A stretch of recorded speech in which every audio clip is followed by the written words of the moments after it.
final topic you need to act on whilst thinking about becoming a club board director are in the areas of financial and legal obligations.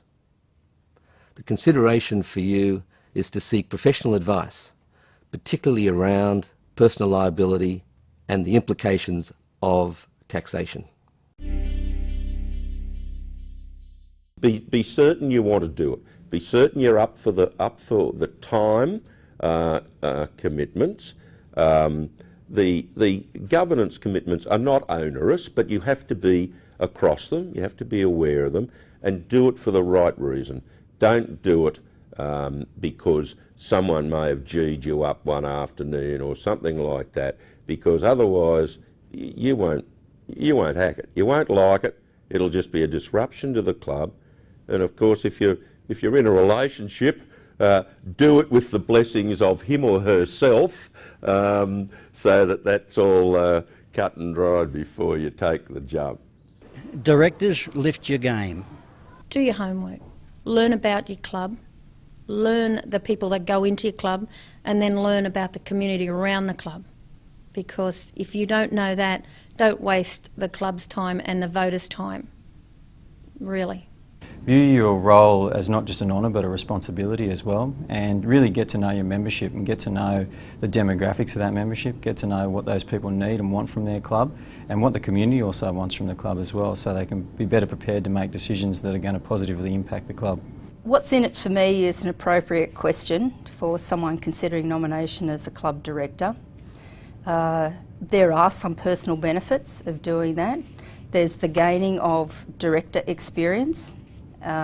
There's the possibility of networking, and also it can assist the building of a reputation of a local businessman or just a local identity.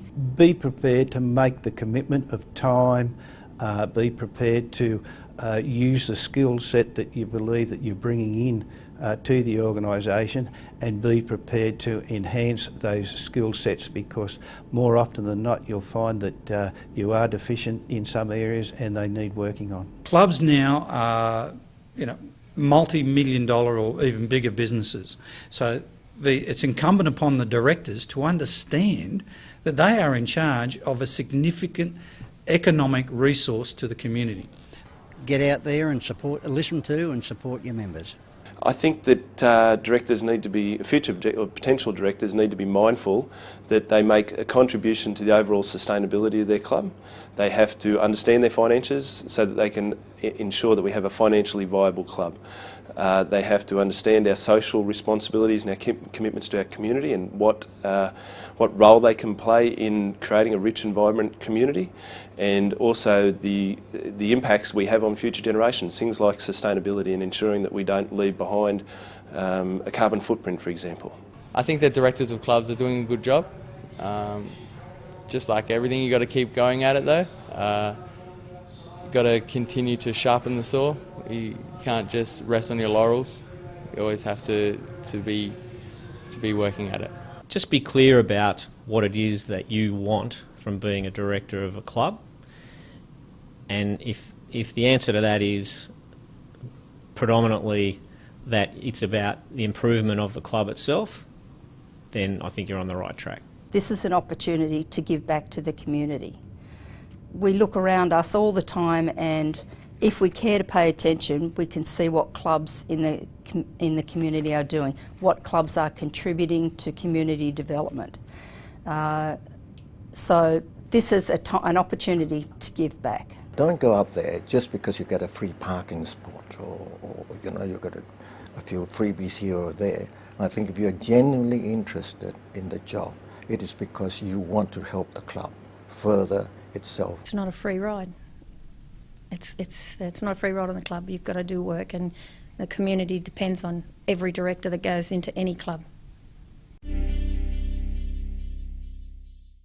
I think by and large, while the industry will contract, I mean, we've seen that for the last 10 years, I think it has a very, very bright future. It's mainly because it's built on communities, it's only there for communities, all that clubs do go back into communities. It's unique I use the word advisedly, it is. So something like that is not going to be lost to those communities anytime soon, but there will be casualties along the way. But to try as an industry to minimise those and keep the mainstream industry going forward, and I'm sure that'll happen because clubs, if nothing else, they're a reflection of society. They're a reflection of their various communities. In so many areas, they are their communities. So I think that will stand them in very, very good stead. Probably more so going forward than it may have in the past. I'm really optimistic about the club industry. I wouldn't be working here if I wasn't. It's a great industry. 11.5 million members across the country, about 7.5 million people go to clubs voluntarily. No one forces them to go there. They go and they spend their own money and they spend their own precious time with their families and their friends. And to me, that's fantastic. Clubs really have an important role. And I think it is difficult for some clubs financially because it is tough. Trading conditions can be difficult, and we are seeing, a rationalisation of clubs. We're going to see fewer clubs, but we're going to see, I think, a stronger industry in time that is going to deliver even more than they already do at the moment, which is an amazing thing. Clubs do just amazing things. They sure provide bowling greens and golf courses, but they support diggers, local schools, provide facilities that just wouldn't exist. Governments don't do it, private enterprise doesn't do it.